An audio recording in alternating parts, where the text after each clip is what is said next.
drive. Tatum the finish. It is Baylor 18. The mission commanded is mission accomplished. What's up, everyone? This is Noa Dalzell, and I'm here with another episode of You Got Boston. As we're working through the Celtics offseason, just a couple weeks away from the NBA draft, where the Celtics have the number 28 and the number 32 pick. So I've said this before. Those of you that know me probably know this. I'm not a draft expert. I've been following the draft a little bit. Certainly right now I have more time than usual to dive into the prospects because of the Celtics' early exit. Last year when the draft came around, I was super unprepared because it had just been the NBA Finals, and the next thing you know, the Celtics are making draft selections. So I thought that I would bring on two draft experts onto the podcast in the next few days, starting with Kevin O'Connor of Yahoo Sports in today's episode, and then later this week, next week, Tyler Rucker of No Ceilings NBA. So I talked to both of them. I have this little intro just to kind of contextualize how I've decided to bring them in. They're two people who have been doing this for a very long time, that make their own big boards, that go through the process of comparing overseas prospects and NCAA prospects and younger players and older players and all of the things that go into trying to figure out who is a good selection, especially late first round, early second round. It's hard to even know who's going to be there. So both Tyler and Kevin send me a list of prospects that they're excited about as potential fits for Boston. And we are going to go through those lists with both of them in two separate episodes on You Got Boston that will be coming out. The first one in just a moment here with Kevin O'Connor from Yahoo Sports. Feel free to sound off in the comments if there are certain players that you're excited about. And I'm also accompanying a written article to each of these episodes. If you want to read along as we talk with these prospects, you're able to do that. You're able to kind of look at their measurements, at their year, at their class, depending on who you are. Maybe you haven't heard of any of these players, so you want to kind of start at an elementary standpoint. But Kevin started at Celtics blog, so where I currently write today, was at the Ringer for a long time and is now at Yahoo Sports and is one of the people that really dives deep into prospects every year. So really excited to have him joining us today and kind of going through a list of players that he sent me in advance and sharing his thoughts on what their odds are of being available for Boston and also what their odds are as actually being good fits. And the one thing I'll say that we do talk about in this episode is that there's a lot of uncertainty if the Celtics will even have picks number 28 and 32, because obviously we're all expecting some offseason moves, and those moves can involve trading up, they can involve trading down, they can involve drafting players in future rounds,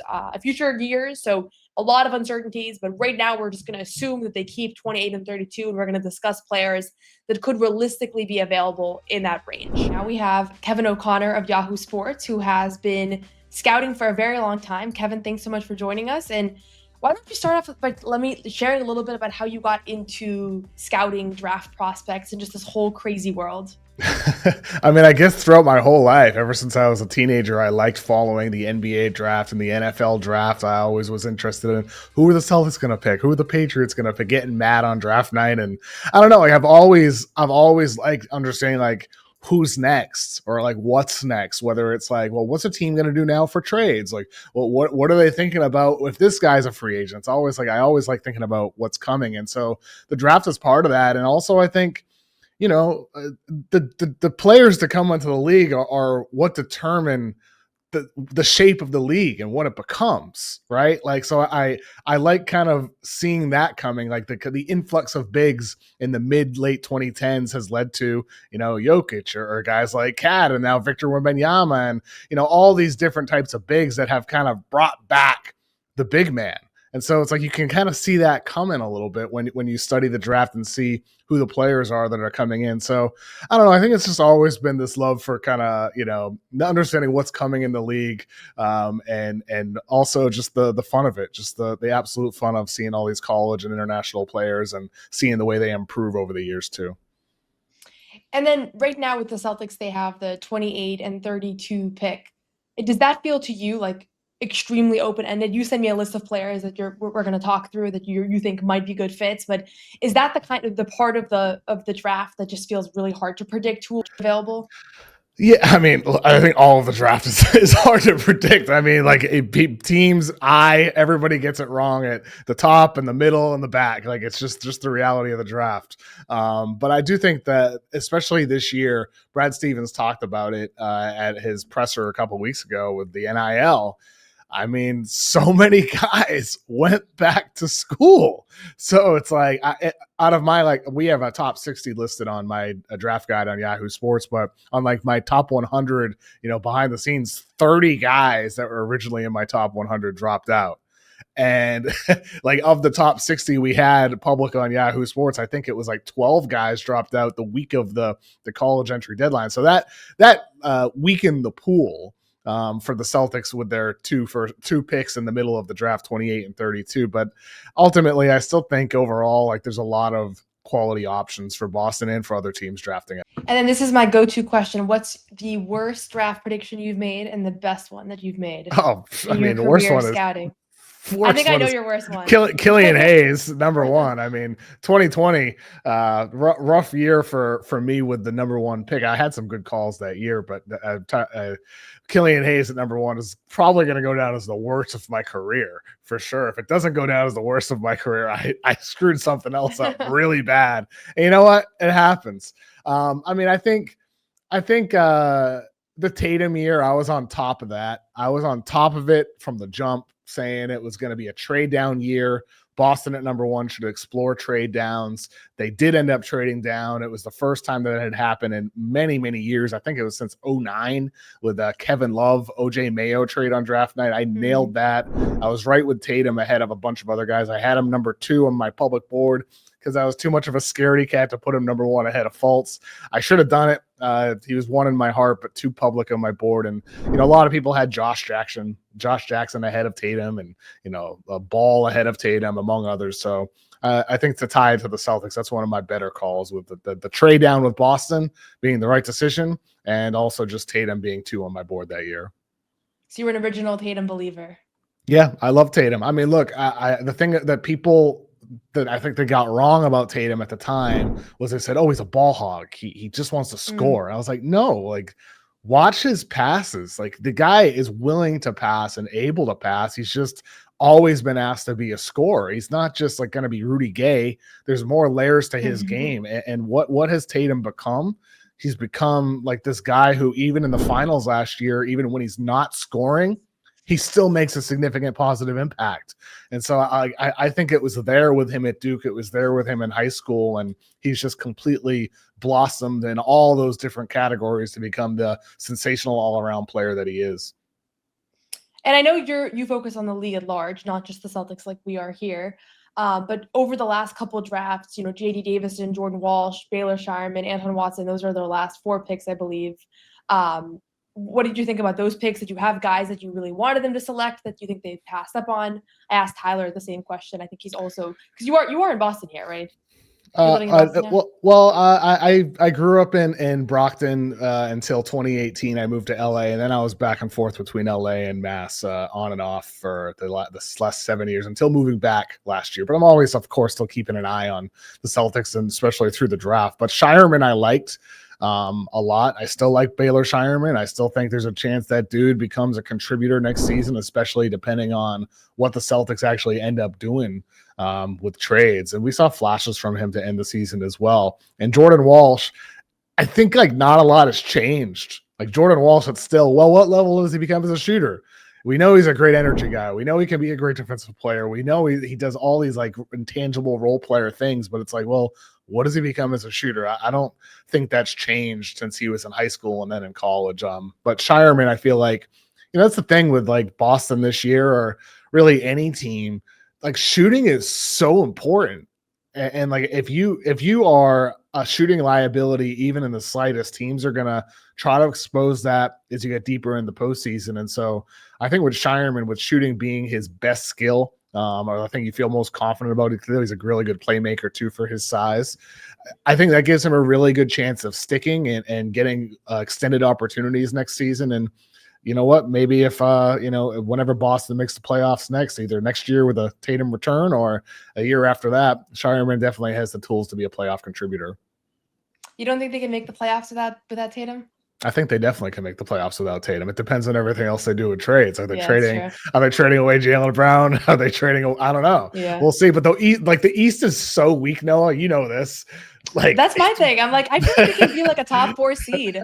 Pritchard might average 24 points a game, right? I know. He might get an all-star nomination, right, Noah? And your prediction can come true. If Pritchard doesn't have a good year next year, it's going to really reflect poorly on me because I've been buying a lot of stocks. So you should be rooting for a Jaylen and Derek White trade just so Peyton Pritchard can get 20 shots a game and become an all-star. But he needs to have some teammates to pass to. He's a playmaker. People forget. Unless he's averaging 30. Yeah, that's true. It's gonna be hard to average 30 if they get rid of everybody. Oh, I know. But okay, let's jump into some of the prospects here. And I said this earlier on. I'm so new to these guys, so I mostly want to hear from you. But there's one guy that you had in common with Tyler Rucker of No Ceilings NBA, who was the other person we had on earlier in this episode, and that's Ryan Kalkbrenner. I also tweeted out to Celtics fans that follow me, who are you most excited about? And this guy's name came up like 35 times. So why is he so tied right now as a prospective Celtics prospect? I saw you had him at 29, so he may or may not be available. But what do you like about him? What do you think about him as a potential fit in Boston? Well, first, he's massive. He's 7'1" with a 7'6" wingspan, 260 pounds. He's 23 years old, so he's a guy that you would expect can play very early in his career on his rookie scale contract. And for Boston, I mean, look, KP, who knows? Who knows what it's going to look like with him moving forward, and Al Horford at his age, also an unrestricted free agent. Who knows with him? And so I know like Boston has like other solid bigs on the roster, Kornet especially, but ultimately like you still need more bigs. And with Kalkbrenner, the size, the rim protection that he offers as more of a kind of classic style drop defender, but offensively, I just think the dude is a fit. He not only is a type of guy that can do the rim running stuff, screen and roll, force gravity at the rim because he's a lob threat, but also he's got some connective passing. He's like good at kick out passes, and he in college he's going to be back to the basket, kicking out. Boston wouldn't necessarily use him in that role, but I think it displayed his feel as a passer and DHOs, back to the basket, short roll situations, and plus with him, like, there's no guarantee he becomes a shooter in the NBA, but he did extend his range over his years in college. He became a guy that made a little bit over 30% of his threes on a low volume, but he's got okay touch, around 70% from the free throw line, solid touch near the rim, and he's flashed the jumper. I think Kalkbrenner is one of those guys that even if the jumper never works out, he's got the tools to be a long-term pro in the NBA. And then with the jumper, it's like, well, suddenly things get really, really interesting with him, with what he could be in the long term. Do you like the Lou Kornet comparison for him? I mean, I think it's interesting because Kornet was shooting threes, early in his career and in college too. And then he, doesn't need to anymore. He's not asked to anymore because of everything else he's good at. So I think it's a solid comp. If you're comparing personalities, they're total opposites. Kalkbrenner is like a quiet, stoic guy. Kornet would be the best media figure of all the players if he wanted to be. Yeah. If he wanted to do like that sideline stuff, you see some of the guys like Jared McCain doing now. So I think I bring that up because I think the personality aspect does matter when you're talking about how they fit within a team and how that manifests for them on the court. Like Kornet is like pure energy. And even just the Kornet closeout, that type of thing. Kalkbrenner is like your more laid back, traditional big man, quiet and strong, and plays his role, but he's not like that energizer type like Kornet is anytime he's on the floor or anytime he's in any room. Do you think he'll be available for the Celtics to pick right now? Like, is it pretty 50-50? I'd say 50-50. I mean, I go with somebody like him at his age, like what do teams always do every year? These older guys end up falling into the 30s and 40s.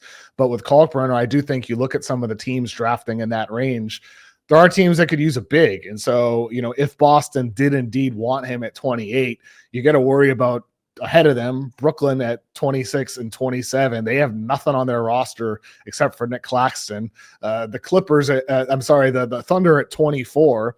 They obviously have Hartenstein, they have Chet Holmgren, but Jalen Williams, maybe over the long term, finding another big behind him. And Indiana, Miles Turner's a free agent this year. Isaiah Jackson, their injured backup, is a free agent as well as Thomas Bryant. So there's teams that could use a big in the 20s, but I think at his age, he's, I'd lean towards he's available at 28 than not. So maybe we'll call it 60-40. Awesome. Okay. And then this is not a guy you had on your list, but I'm just curious because this is a guy that a lot of people have brought up to me, is Danny Wolf from Michigan. I guess not the most traditional big, but was he not on your list because you don't think he'll be available, or do you think that he's just not as good of a fit in Boston?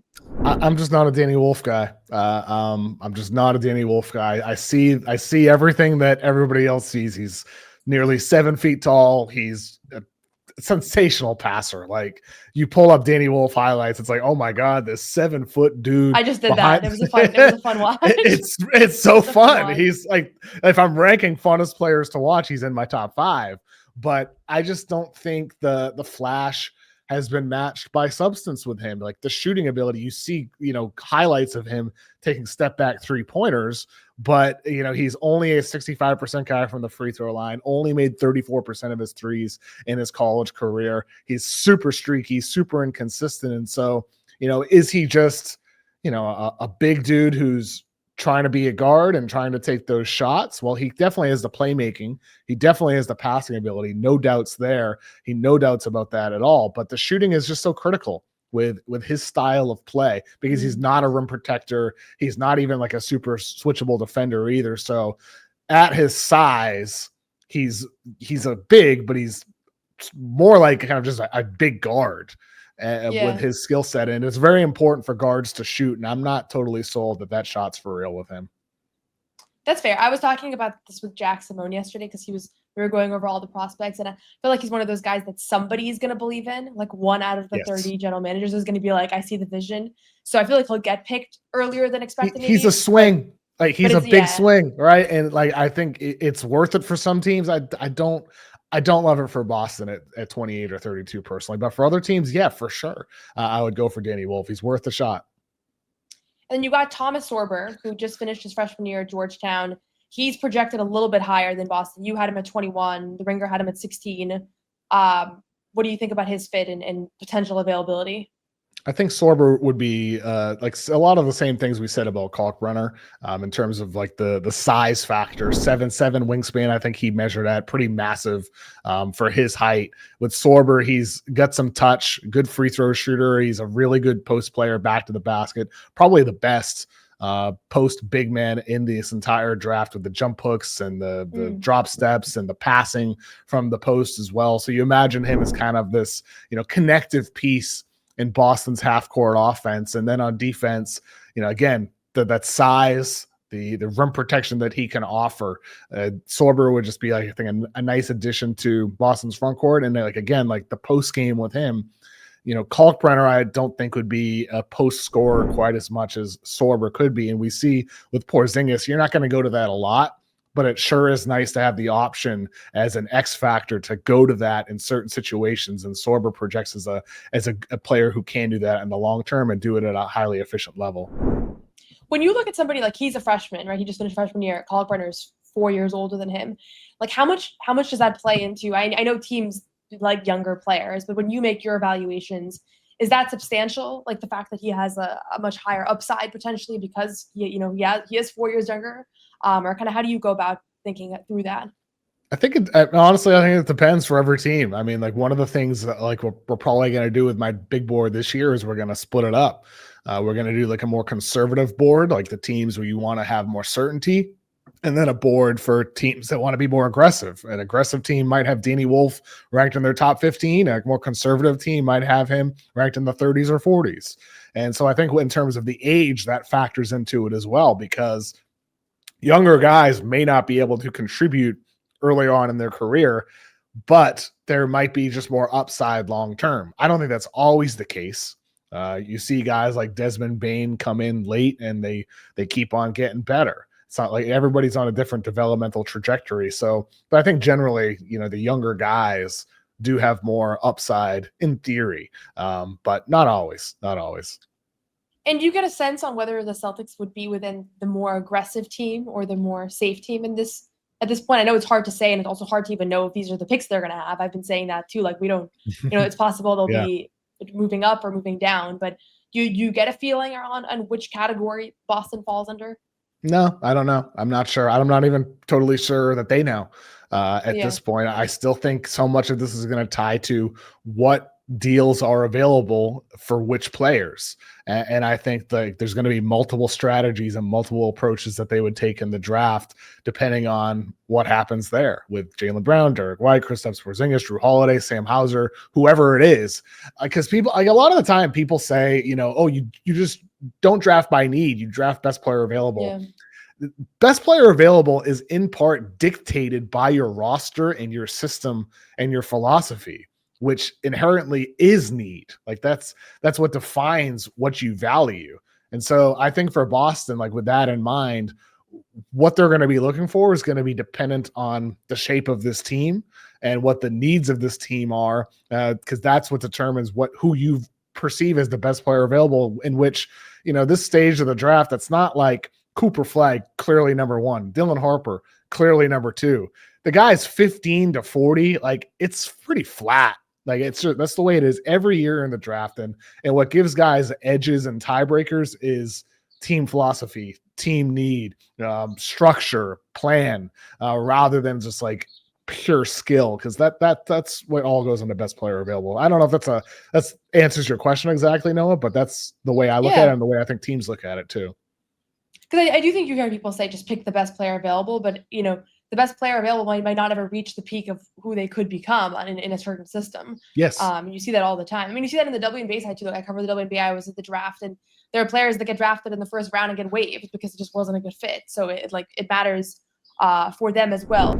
PrizePicks is the best place to turn your sports knowledge into cash. With millions of members, PrizePicks has made daily fantasy sports accessible to all. You just pick more or less on at least 2 players for a shot to win up to 2,000 times your cash. Run your game all season long on PrizePicks. This year's basketball playoffs are headed towards crowning a first-time champ in more than 50 years. Don't miss your last chance to cash in on history with PrizePicks. Pick more or less on player stats like points, rebounds, assists, and more for your shot to win up to 2,000 times your cash today. Sign up today and get $50 instantly when you play $5. You don't even need to win to receive the $50 bonus. It's guaranteed. PrizePicks is the best way to win real money this basketball season. Which players are going off, which ones aren't. Make your picks in less than 60 seconds and turn your sports takes into real money all season long on PrizePicks. My pick this week, I feel pretty good about assuming SGA will score at least 30 points as he has for most of the season, so that's what I'm going with. Download the app today and use code CLNS to get $50 instantly after you play your first $5 lineup. That is code CLNS to get $50 instantly after you play your first $5 lineup. PrizePicks, run your game. Just wanted to close out the bigs portion here that you sent me. Might be mispronouncing this name, Yanic Konan Niederhauser out of Penn State.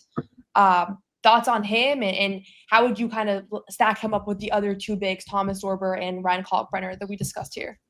I mean, to answer the last question first, like Yanic, I would stack up as like the mystery box player. He is, younger than Kalkbrenner, a little bit older than Sorber, but like much more raw as a player. I have a comparison in the draft guide to DeAndre Jordan with him because of just the pure leaping ability. Like, the dude is a constant lob threat on the floor. He has insane dimensions, his wingspan, standing reach. He was one of the best athletes at the NBA draft combine, but with him, he's just so raw. Like, he, had a horrible assist to turnover ratio. He makes mistakes on the floor. He might find himself in foul trouble earlier in his career. So he's more of a longer term bet. But sometimes, like, those longer term bets can pay off early, and he's progressed really quickly. And everything I'm describing is, big stuff, like big man stuff. But then you look at him, he has something that Kalkbrenner doesn't have, and Sorber doesn't have, and it's these flashes with him where he, like, the dribble drive ability where he spins into the lane and he has this smooth footwork and like this real fluid handle where it's like, wait a minute, this 7-foot dude that can handle on the open floor and take down a rebound and go coast to coast. There's not a lot of guys with that size, with that type of fluidity. And so with him, he was a guy, Konan Niederhauser, who wasn't necessarily going to declare for the draft. He was just testing the waters. Things went so well for him at the G League Combine. He got an NBA Draft Combine invite. Things went so well for him there that he ended up staying in the draft in a year where almost everybody who was testing the waters went back. I wouldn't be surprised if he ends up one of the risers throughout this entire process, or he got a promise from a team that is just the perfect fit for him. And he's, you know what, screw it. I'm just going to stay in the draft despite the advantages of going back. So I'd like him for Boston, even though he's a bit more on that kind of upside swing side of things. I just think he has some skills that are going to allow him to play early in a reserve role while also growing some of those other qualities.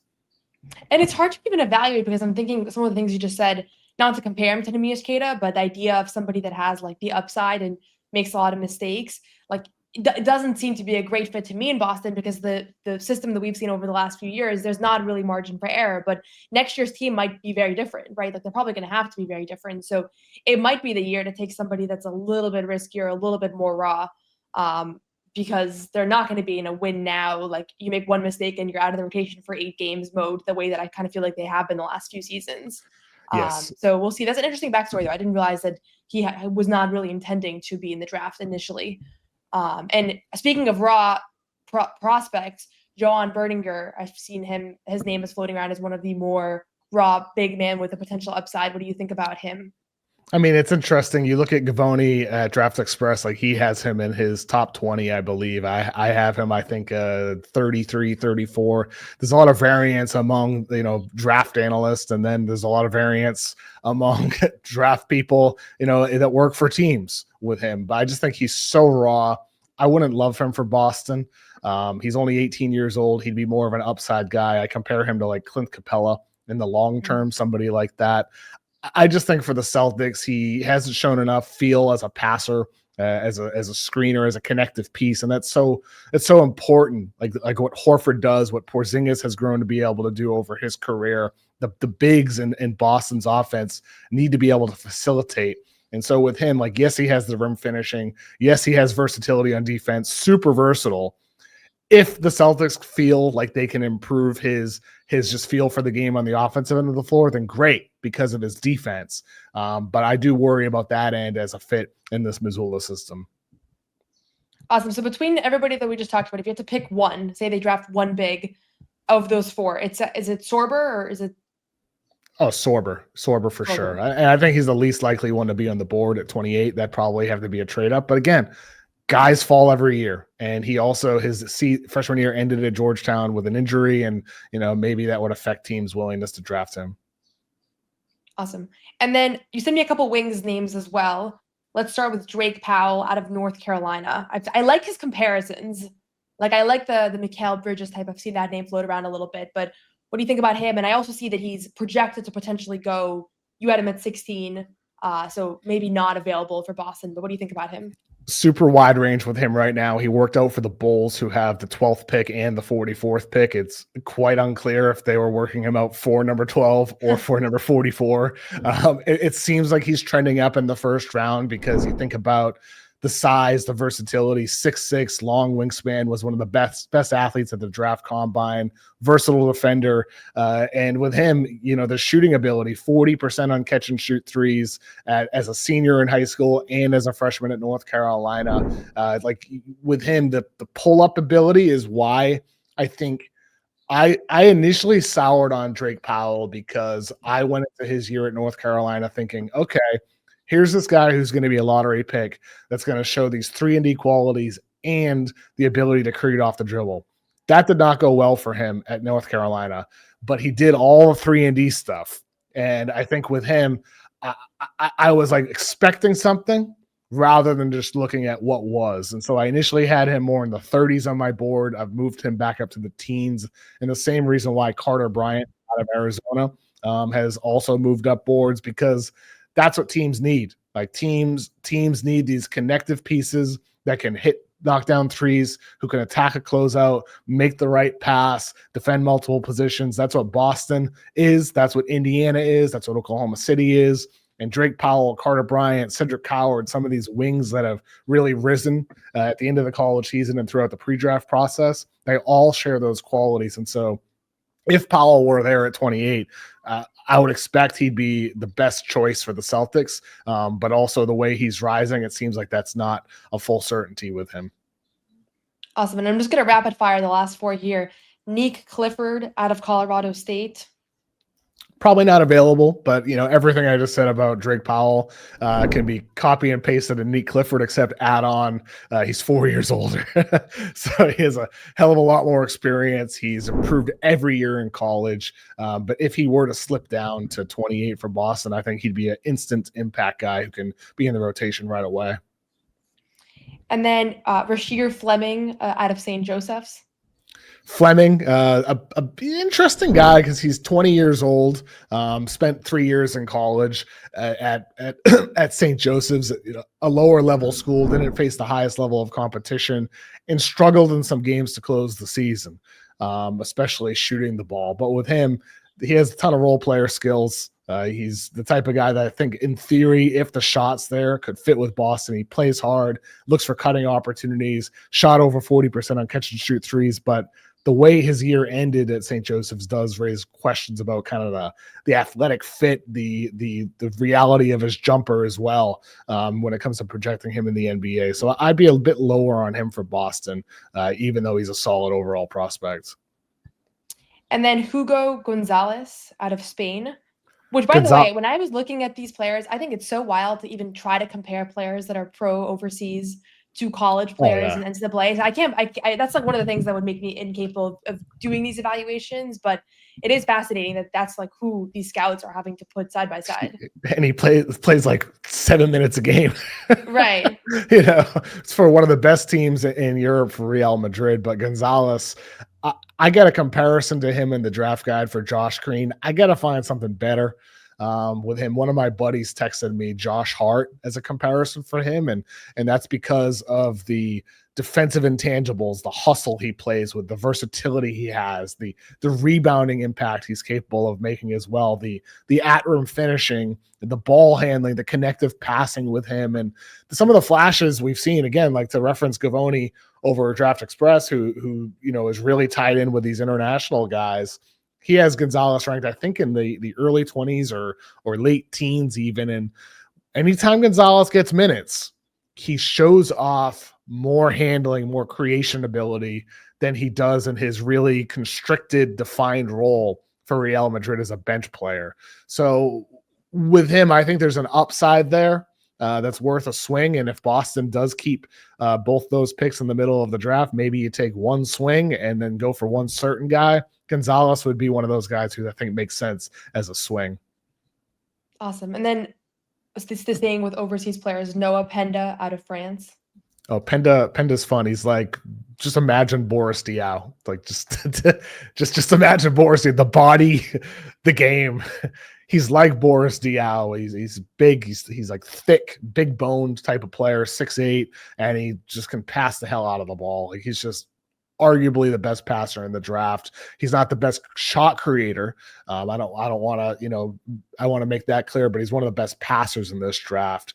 He does all the little things on the floor. He's a good defender. The only question with him really is what level is he going to be as a shooter? He doesn't have great touch from the line, doesn't have great touch from three. So if that doesn't get better, obviously it minimizes all the other positive qualities he brings, but like there's no doubts about that dude's ability to impact winning as a passer and as a defender. But the shot, like, again, like it's like almost repetitive to always bring it up with so many guys, but it's the truth.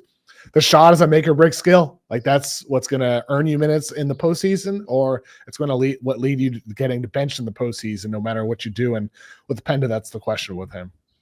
Do you feel like that's changed? Obviously the NBA has shifted so much more towards everybody being able to shoot, but when you started doing these draft guides, like were you able to overlook guys whose shot was more of a question mark more so than you do now? I think it still mattered then because I think, like, what year was it, with the Tony Allen treatment and the Andre Robertson treatment, some of these guys in the early days of the Warriors dynasty where they're just not defending guys. Like Draymond Green is helping off ball, staying in the paint, parked in there to clog it. Like that was over 10 years ago. And so I think it was clear that it mattered then, but like it's just a known fact at this point that it's really hard. Like you can still earn minutes, but it's really hard to get big minutes in the postseason or not be a negative if you're just a complete liability from beyond the arc. And, system obviously matters. There's ways to work around it, but it's tough if you don't shoot. And I think 10 years ago that was like, this guy can't shoot. I'll forgive it. Justice Winslow, I still love you. Danny Ainge trying to trade 10 first-round draft picks to move up for Justice Winslow. At one point, it was like, yeah, I'll forgive it because of all these other qualities a guy has. But I think it became a point now where it's like Justice Winslow entering the league today probably wouldn't even be in lottery consideration with how iffy his jumper was entering the draft. By the way, I was a Justice Winslow guy. I would have made that trade too if I were Danny Ainge. I love Justice Winslow. It's one of the most surprising busts, I think, in recent NBA history. Yeah.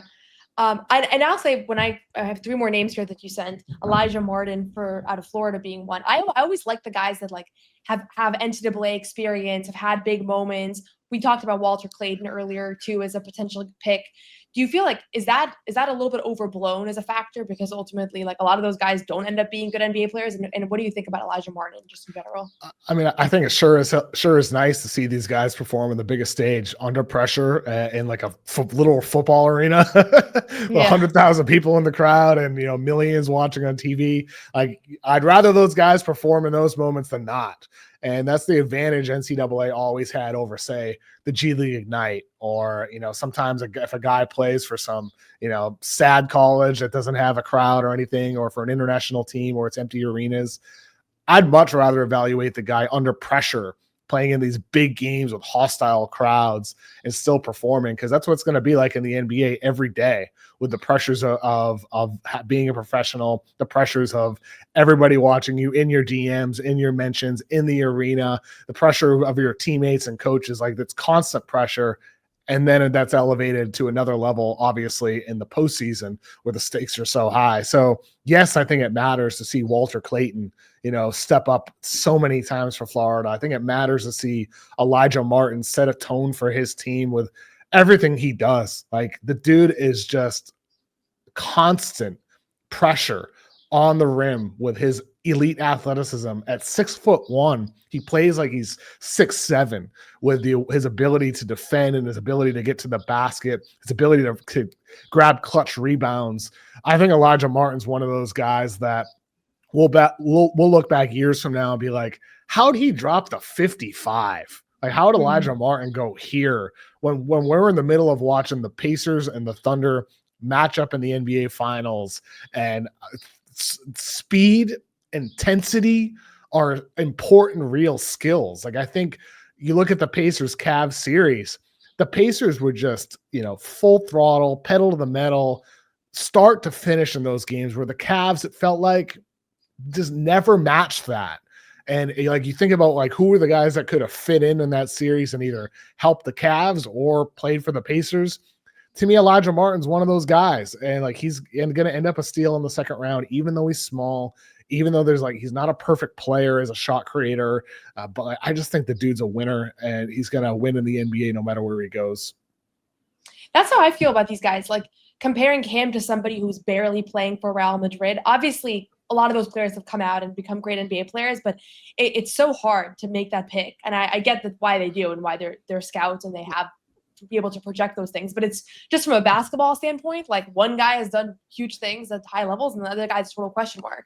And to that point, Noah, look at Dan, obviously Danny Ainge isn't in Boston anymore, but he was here for over 2 decades. He didn't draft a lot of international guys for that reason. Danny avoided international guys because of the point you're speaking to.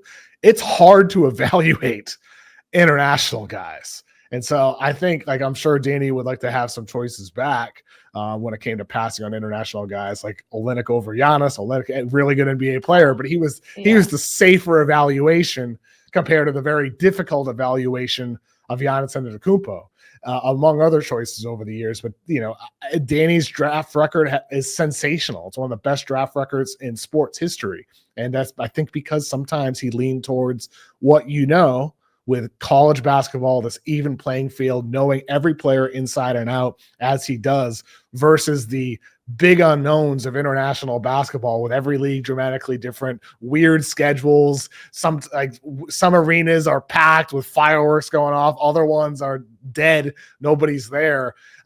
I think Danny's philosophy is a sound one for NBA teams to follow. But ultimately, if you're on top of international, that's where a lot of steals can be found too. And you look at who some of the best players in the league have been. Like if you have my international, mindset, you want to see them in March Madness. Yes. You're gonna miss a lot of great players. Though college basketball is doing a good job of getting international players, a lot of the international players they're getting aren't any good. That's the reality of it. It seems like. We got two more names here: Hunter Salas out of Wake Forest and Ado Thiero out of Arkansas. We can wrap with those two. So Thiero is he's interesting because of the defensive intensity, the versatility with him, the downhill attacking, the shot's a question with him.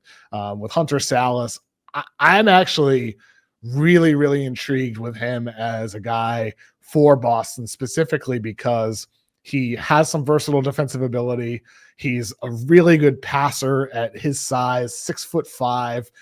He's a good at-rim finisher. He's an elite mid-range shooter. That's what he was best at in college, was mid-range shooting. He shot almost 50% on pull-up mid-range jumpers, just shredded teams with, little step backs, decelerations. Like, he's really a great mid-range player, not a great shooter. Only 33% over his 4 college seasons.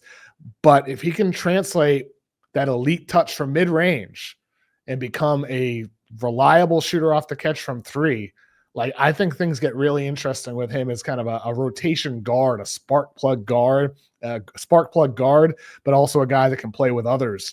So with Hunter Salas at number 32, he'd be in consideration for me if I'm the Celtics.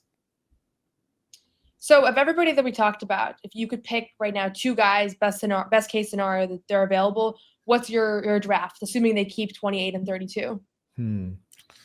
Let's see.